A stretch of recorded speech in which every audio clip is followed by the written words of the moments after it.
Hello friends, সবাইকে welcome জানাই নতুন একটি ভিডিওতে।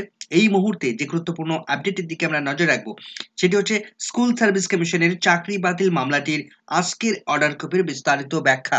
ইতিমধ্যে অর্ডার কপি প্রকাশিত হয়েছে। অর্ডার কপিতে কি কি নির্দেশ দিলেন মাননীয় বিচারপতিরা, কি কি উল্লেখ করলেন, নতুন কটি এসএলপি যুক্ত হলো, শুনানির জন্য কত নম্বর সিরিয়ালে লিস্টেড হলো আগামীকালকে শুনানির জন্য, সেই সঙ্গে গত দিনের যে স্টে ছিল সেই স্টে কি কন্টিনিউ থাকলো নাকি স্টে সংক্রান্ত বিষয়ে তিনি অর্ডার কপির মধ্যে কি কি উল্লেখ করলেন, তো বিস্তারিত থাকবে।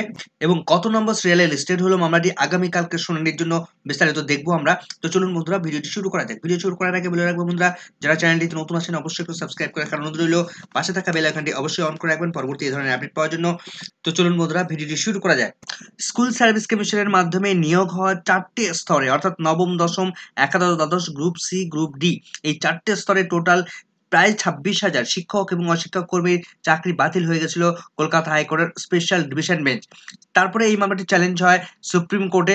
গত 29 এপ্রিল 2024 তারিখে এই মামলাটির প্রথম শুনানি হয় এবং দ্বিতীয় শুনানি আজ ছিল, অর্থাৎ 6 মে 2024 তারিখ। কিন্তু আজ সেই অর্থে বিশেষ কোনো শুনানি না হলেও তার অর্ডার কপি কিন্তু ইতিমধ্যে প্রকাশিত হয়েছে এবং অর্ডার কপির মধ্যে বেশ কতগুলো গুরুত্বপূর্ণ তথ্য তিনি রিপ্রেজেন্ট করেছেন, সেগুলো আমরা বিস্তারিত দেখে নেব।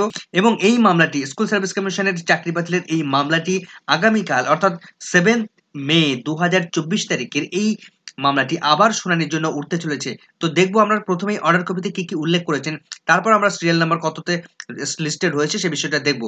তো স্কুল সার্ভিস কমিশনের চাকরি বাতিলের আজকের এই মামলাটি আজ কিন্তু সুপ্রিম কোর্টের 30 নম্বর সিরিয়ালে লিস্টেড হয়েছিল। 30.1, 30.2, 30.3, এই তিনটি এসএলপি, মূল এসএলপি যেগুলো 4টি এসএলপি, সেগুলো কিন্তু 30 নম্বর সিরিয়ালের পরপর লিস্টেড হয়েছিল।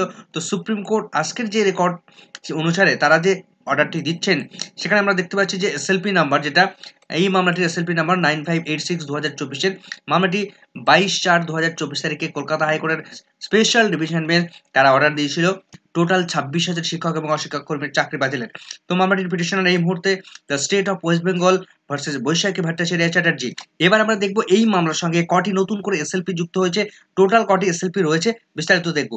তো প্রথমে বৈশাখী ভট্টাচার্য এই মামলার সঙ্গে নতুন একটি আইএ ফাইল অ্যাডমিশন করানো হয়েছে, তো 9989/6/2024।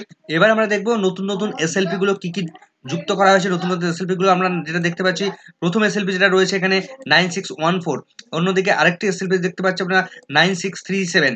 অন্যদিকে এই মামলার সঙ্গে একটা আইএ অ্যাডমিশন করানো হয়েছে। অন্যদিকে আরেকটি মামলা ডায়েরি নাম্বার 189994/2024, এই মামলার সঙ্গে আরো একটি আইএ ফাইল যুক্ত রয়েছে। তার নিচে আরো আরেকটি আইএ ফাইল যুক্ত রয়েছে, অন্য আরেকটি ডায়েরি নাম্বার আমরা দেখতে পাচ্ছি 19917/2024, এই মামলার সঙ্গে আরো একটি আইএ ফাইল যুক্ত রয়েছে। নিচে আর একটু দেখা যাচ্ছে যে আরেকটি আইএ ফাইল রয়েছে। তো দুটি আইএ ফাইল রয়েছে এই মামলার সঙ্গে।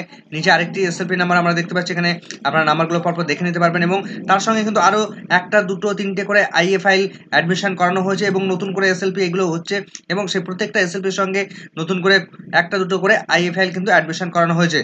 তো টোটাল আমি একটু নিচে নামিয়ে দিচ্ছি, আরো দেখুন কত কত ডায়েরি নাম্বার এখানে পরপর আপনারা সব দেখে নিতে পারেন। আমি টোটাল ডিটেলসটা আর বলছি না, কোন কোন কাদের কাদের নাম্বার রয়েছে ইতিমধ্যেই আপনারা সবাই জেনে গেছেন, এবং নতুন করে আইএ অ্যাডমিশন গুলো কারা কারা করা হচ্ছে সেগুলো কিন্তু আপনারা জেনে গেছেন already.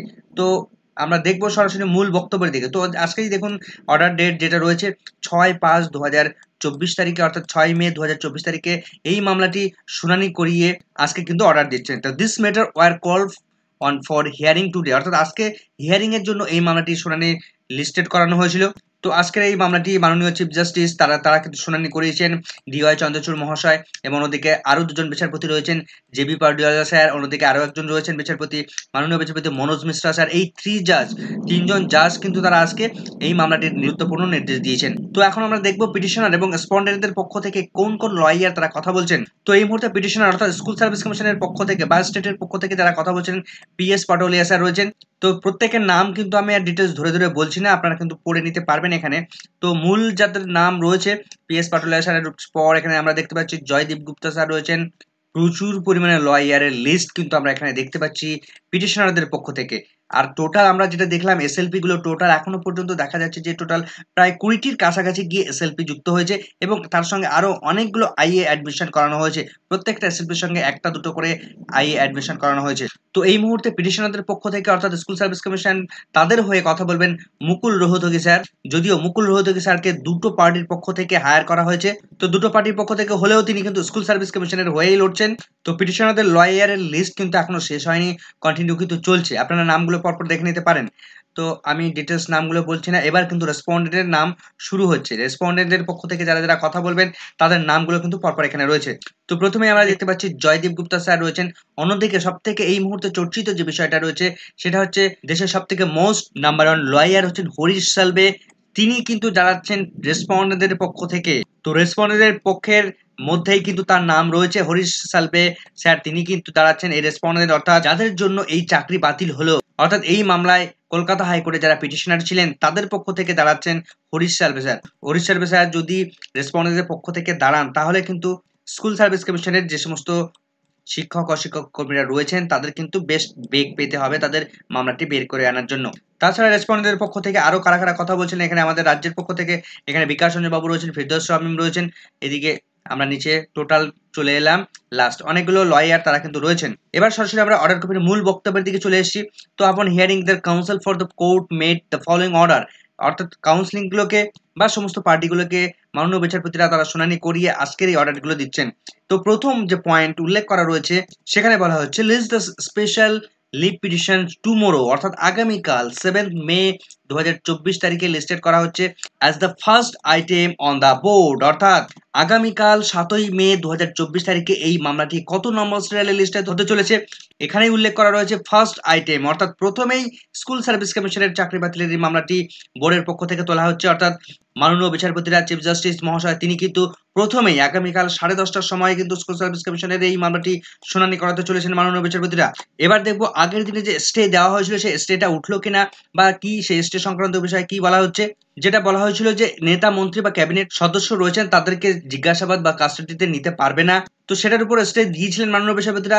The interim order passed on the earlier occasion continue till the next date of listing, অর্থাৎ এর আগের দিনের লিস্টে যখন হয়েছিল তখন যে শুনানি হয়েছিল এবং সেই আর্লিয়ার এর আগের যে শুনানি করেছিলেন সেখানে কিন্তু ইন্টারিম স্টে অর্ডার দিয়েছিলেন, সেই স্টে অর্ডারটা কিন্তু কন্টিনিউ থাকছে।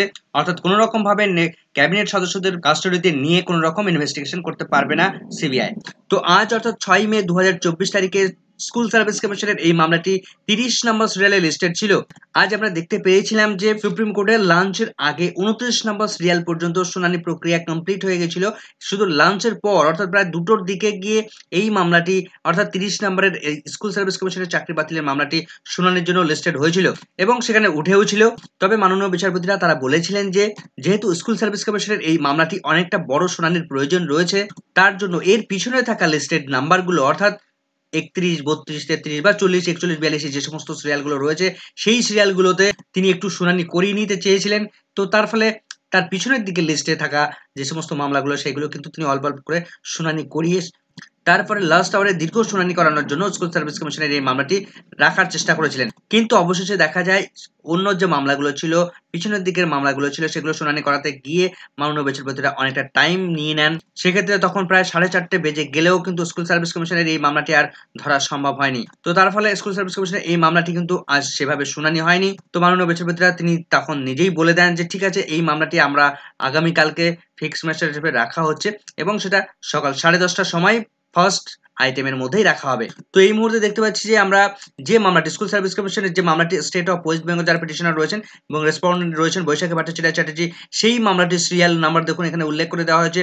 1 নম্বর সিরিয়ালে এই মামলাটি লিস্টেড হয়েছে, যে মামলাটি ডায়েরি নাম্বার 18822 2024-এর, মামলাটি এসএলপি নাম্বার 9586 2024-এর, রেজিস্ট্রেশন হয়েছিল 24/8/2024 তারিখে। এই মামলাটি স্কুল সার্ভিস কমিশনের এই মামলাটি একদম সকাল 10:30টার সময় কোর্ট নাম্বার 1-এ সিরিয়াল নাম্বার 1-এ মামলাটি শুনানি করাতে চলেছেন মাননীয় বিচারপতিরা।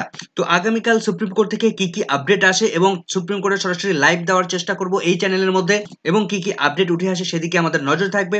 পরবর্তী আপডেট পেলে অবশ্যই আপনাদের সঙ্গে শেয়ার করব। এই মুহূর্তের এই ভিডিওটি ভালো লাগলে অবশ্যই একটু লাইক এবং কমেন্ট করে যাবেন। চ্যানেলটিতে নতুন হলে অবশ্যই একটু সাবস্ক্রাইব করে রাখার অনুরোধ রইল। পাশে থাকা বেল আইকনটি অবশ্যই অন করে রাখবেন পরবর্তী ধরনের আপডেট পাওয়ার জন্য। সকলকে ধন্যবাদ।